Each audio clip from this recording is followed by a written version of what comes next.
नमस्कार मैत्रिणींनो, मी माधुरीच cooking and लाईफस्टाईलमध्ये तुमच्या सगळ्यांचं खूप खूप स्वागत करते. तर मैत्रिणींनो, आज आपण अगदी मस्त खमंग चटपटीत अशी फोडणीची भगर आणि त्यासोबत खाण्यासाठी शेंगदाण्याची आमटी बनवणार आहोत. तर जास्त वेळ न घालता रेसिपीला सुरुवात करूया. यासाठी मी 1 वाटी भगर कढईमध्ये घालून घेतलेली आहे आणि भगर छान थोडीशी सोनेरी रंगावर येईपर्यंत आपल्याला इथे भाजून घ्यायची आहे.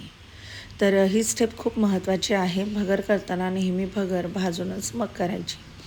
आता भगर भाजून झाली आहे. याला मी दुसऱ्या भांड्यामध्ये काढून घेतलं आहे. यामध्ये पाणी घालून याला स्वच्छ धुवून घ्यायचं आहे. आता जोपर्यंत ही भगर आपण धुवून घेतो आहे, याला साईडला ठेवायचं आणि त्यानंतर एक मिक्सरचा जार घ्यायचा, 3 ते 4 हिरव्या मिरच्या आणि शेंगदाणे घ्यायचं आणि त्याचं वाटण करून घ्यायचं, हे देखील साईडला ठेवायचं.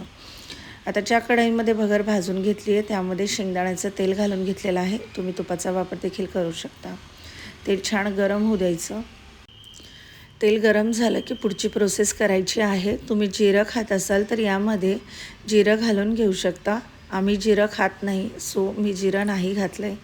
तेल गरम झालं की त्यामध्ये पाणी ॲड करून घ्यायचं आहे. आता पाणी घालून घेतलं की त्यानंतर आपण शेंगदाणे आणि मिरचीचं जे वाटण केलं होतं ते यामध्ये घालून घ्यायचं आहे. आणि तुम्ही हिरवी मिरची जर खात नसाल तर तुम्ही फोडणीमध्ये सुकी लाल मिरची देखील घालू शकता किंवा लाल मिरची पावडर देखील घालू शकता. आता हे वाटण यामध्ये घातल्यानंतर सगळं व्यवस्थित असं मिक्स करून घ्यायचं आहे. तर ह्या 2 मिरच्या तेवढ्या बारीक झाल्या नाही, पण काहीच हरकत नाही आहे. नाही झाल्या तरी त्या यामध्ये शिजल्यानंतर खायला खूप छान लागतात. त्यामुळे परत एकदा मिक्सरमध्ये मी याला फिरवून नाही घेतलं आहे. आता हे सगळं व्यवस्थित त्या पाण्यामध्ये मिक्स करून घ्यायचं. ह्यामध्ये चवीपुरतं मीठ घालायचं आणि याची छान अशी मस्त उकळी काढून घ्यायची आहे. तर मी आधी सांगितल्याप्रमाणे आम्ही भगर म्हणतो, बऱ्याच ठिकाणी याला वरईचा भात असं देखील म्हटलं जातं. तुम्ही काय म्हणता कमेंट करून नक्की सांगा. आता मी इथे साध्या मिठाचा वापर केला आहे. तुम्ही जर शेंदे मीठ खात असाल तर ते देखील यामध्ये ॲड करू शकता. आता ही भगरीची तयारी आपण करून ठेवली. पाणी उकळेपर्यंत मिक्सरचा जार घ्यायचा, शेंगदाणे घालायचे, हिरवी मिरची घालायची, 2 चमचे यामध्ये दही घालून घ्यायचं आहे आणि याचं छान असं बॅटर किंवा याची पेस्ट बनवून घ्यायची आहे आमटीसाठी. तर यामध्ये थोडंसं पाणी घालायचं म्हणजे छान स्मूथ अशी पेस्ट बनून तयार होते. नाहीतर शेंगदाणे बारीक नाही निघले तर आमटी चांगली लागत नाही. तर आता काय करायचं, पाणी घातल्यानंतर व्यवस्थित पेस्ट करून घेऊया. दह्याच्या ऐवजी ताकाचा वापर देखील तुम्ही करू शकता. आज आपण ही दह्याचीच आमटी इथे बनवत आहोत. आता ही पेस्ट साईडला ठेवायची आहे. भगर करण्यासाठी जे पाणी होतं त्याला छान मस्त अशी उकळी आलेली आहे. आता स्वच्छ धुवून घेतलेली भगर यामध्ये घालून घ्यायची आहे आणि याला लो टू मिडियम हीटवर व्यवस्थित असं शिजवून घ्यायचं आहे. तर साधारणपणे एक 12 ते 15 मिनटामध्ये भगर छान अशी मस्त शिजून तयार होते. तर मी हिरवी मिरचीचा वापर दोन्ही पदार्थामध्ये केलेला आहे. तुम्हाला जर हिरवी मिरची चालत नसेल तर तुम्ही लाल मिरची पावडर किंवा सुक्या लाल मिरच्या देखील वापरू शकता.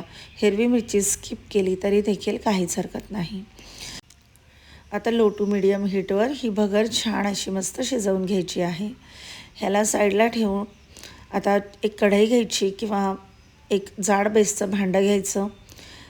छान गरम होऊ द्यायचं. त्यामध्ये तेल किंवा तूप घालून घ्यायचं. जिरं खात असेल तर जिरं यामध्ये घालू शकता. आम्ही जिरं खात नाही, सो मी कशातही जिरं वापरलेलं नाही आहे.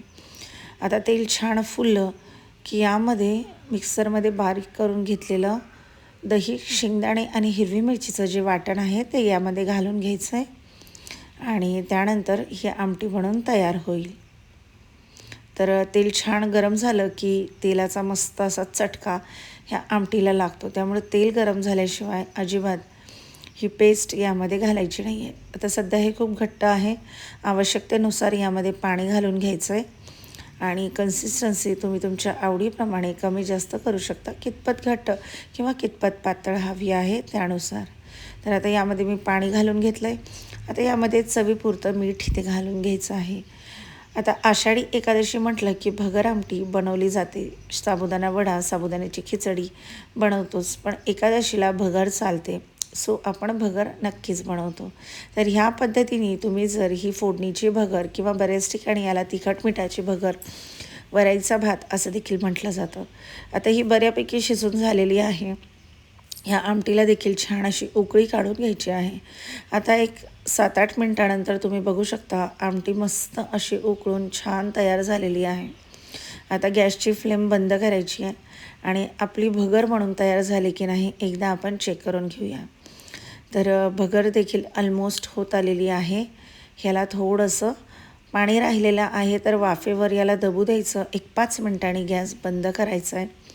भगर छान मऊसूत अशी बनवून तयार झालेली आहे. एक्स्ट्राचं पाणी आहे, थोडंसं राहिलेलं आहे, पण काही हरकत नाही. 4 ते 5 मिनिटभर मंद गॅसवर ठेवलं की अगदी भगर मस्त दबल्या जाते. आता याला छान चमच्याच्या साहाय्याने व्यवस्थित मिक्स करून घ्यायचं आणि त्यानंतर याच्यावर झाकण ठेवायचं आणि 5 मिनिटभर याची वाफ काढून घेणार आहोत. तर मैत्रिणींनो, छान चटपटीत खमंग चवीची इथे भगर आमटी बनून तयार झालेली आहे. तुम्ही कशी बनवता कमेंट करून सांगा. आता याला मी प्लेटमध्ये सर्व करून घेते आहे. तर भगर तर इथे सर्व करून घेतलेली आहे. आता आपण आमटी देखील सर्व करून घेणार आहोत एका वाटीमध्ये. यावर साजूक तूप घ्यायला अजिबात विसरायचं नाही, कारण या भगरीवर साजूक तुपाची चव अगदी भन्नाट अशी लागते. आता वाटीमध्ये आमटी देखील सर्व करून घेतलेली आहे आणि आपली मस्त शिजलेली हिरवी मिरची बघा किती सुंदर आणि टेम्पटिंग दिसते ते. आता खाण्यासाठी तर भगर आमटी रेडी झाली आहे. मैत्रिणींनो, ह्या आषाढी एकादशीला भगर आमटी नक्की बनवून बघा. ह्या पद्धतीने बनवून बघा. तुम्ही कशी बनवता कमेंट करून नक्की सांगा. आणि माझे व्हिडिओ जर तुम्हाला आवडत असतील तर चॅनलला लाईक करा, शेअर करा आणि सबस्क्राईब करायला अजिबात विसरू नका. आणि हा व्हिडिओ तुम्हाला कसा वाटला कमेंट करून नक्की सांगा. भेटूया अशाच एका छानशा नवीन माहितीपूर्ण व्हिडिओमध्ये नवीन रेसिपीसह. तोपर्यंत खूप खूप धन्यवाद आणि आषाढी एकादशीच्या तुम्हाला खूप शुभेच्छा.